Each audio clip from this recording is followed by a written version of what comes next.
दक्ष और अनिका अलग रहने लगे तो रमीला जी और राजवीर जी को बहुत दुख हुआ, लेकिन वह अपने बेटे को परेशान नहीं देख सकते थे, इसीलिए मजबूरी में उन्हें ये फैसला लेना पड़ा। उन्हें लगा वह अलग रहेंगे तो उनका बेटा खुश तो रहेगा, वरना तो वह हमेशा अपनी पत्नी और परिवार के बीच फंसा रहेगा। लेकिन दक्ष अपने माता पिता से अलग नहीं रहना चाहता था, इसीलिए वह अनिका को समझाता है, लेकिन अनिका उसकी कोई भी बात नहीं सुनती थी। दक्ष ने भी उसे समझाना छोड़ दिया। वह अपनी जॉब के साथ अनिका का भी ख्याल रखता था, घर के काम करने में भी उसकी मदद करता था, लेकिन फिर भी अनिका की शिकायतें खत्म ही नहीं होती थी। अनिका अब दक्ष को उसके परिवार वालों से भी ज्यादा मिलने नहीं देती थी। दक्ष अपनी आधी सैलरी अपनी माँ को देता था, वह भी अनिका ने बंद करवा दी थी।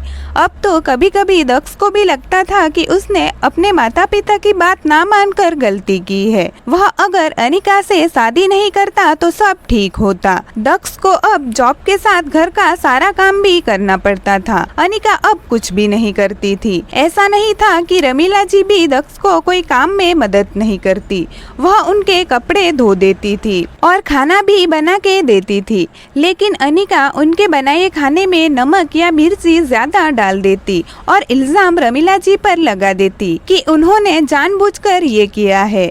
इन सब बातों से परेशान होकर दक्ष ने शराब पीना शुरू कर दिया।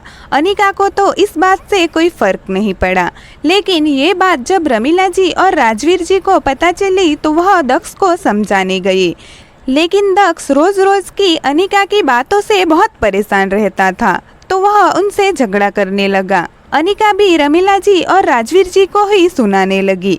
झगड़ा इस हद तक बढ़ गया कि रमीला जी और राजवीर जी ने उनसे सारे रिश्ते ही तोड़ दिए।